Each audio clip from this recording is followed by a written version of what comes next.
30 ফুটের বাসন্তী মায়ের প্রতিমা। এছাড়াও এখানে মায়ের নবরূপে নবদুর্গা 9টি রূপে মাকে পুজো করা হচ্ছে। হ্যালো বন্ধুরা, কেমন আছো সবাই? তো আশা করি ভালো আছো। তো চলুন ভিডিওটা শুরু করা যাক। তো সকলকে জানাই শুভ বিজয়া দশমী। তো ভিডিওটা দিতে একটু দেরি হয়ে গেল। আর এটা হচ্ছে হলদিয়া সিটি সেন্টার অম্বুজা মলের কাছে সিপেট কলেজ মাঠে। আর এখানে বাসন্তী মায়ের পুজো চলছে পুরো 9 দিন ধরে। নবরাত্রি উৎসব এখানে চলছে। আর এই পুরো আয়োজনটা করেছে রাজীব অয়েল ফাউন্ডেশন। এনারাই এই পুরো উদ্যোগে এত বড় একটি অনুষ্ঠান করছেন এবং প্রত্যেক দিন প্রচুর অনুষ্ঠান থাকছে। তো আসতে পারিনি, আর শেষ দিনে চলে এলাম। আর বাসন্তী মায়ের প্রতিমা দেখুন, এখানে মায়ের প্রতিমা। তো এখানে মায়ের প্রতিমা 30 ফুটের প্রতিমা হয়েছে মায়ের।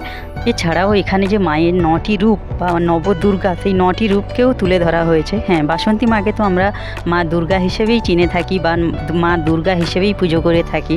তো মায়ের প্রতিমা কিন্তু, মায়ের রূপ কিন্তু এখানে সত্যিই অসাধারণ। তো চলুন একে একে সবকটা প্রতিমা দেখিয়ে দিই। তো প্রথমেই আছেন সিদ্ধিদাত্রী, তারপরে কাত্যায়নী, তারপরে মহাগৌরী, তারপরে কালরাত্রি, শৈলপুত্রী, ব্রহ্মচারিণী, চন্দ্রঘণ্টা, কেশণ্ডা, স্কন্দমাতা।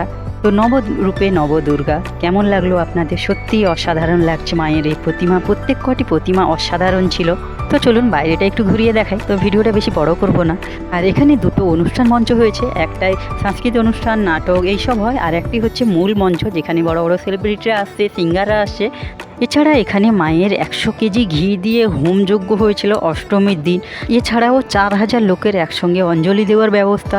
এছাড়া নবমীর দিন প্রায় 15 থেকে 20,000 লোককে অন্নভোগ খাওয়ানো। হলদিয়ার বুকে এই প্রথম হয়তো বাসন্তী পুজো এত বড় করে হলো। হ্যাঁ, দুর্গা পুজো তো হয়ে থাকে, কিন্তু বাসন্তী পুজো এত বড় করে এই প্রথমবার হলো হলদিয়ার বুকে। তো আপনাদের ভিডিওটা কেমন লাগলো অবশ্যই জানাবেন। আর ভালো লাগলে অবশ্যই একটি লাইক আর কমেন্ট করে যাবেন। আর আপনারা কারা কারা এসেছিলেন এই বাসন্তী পুজো দেখতে অবশ্যই জানাবেন।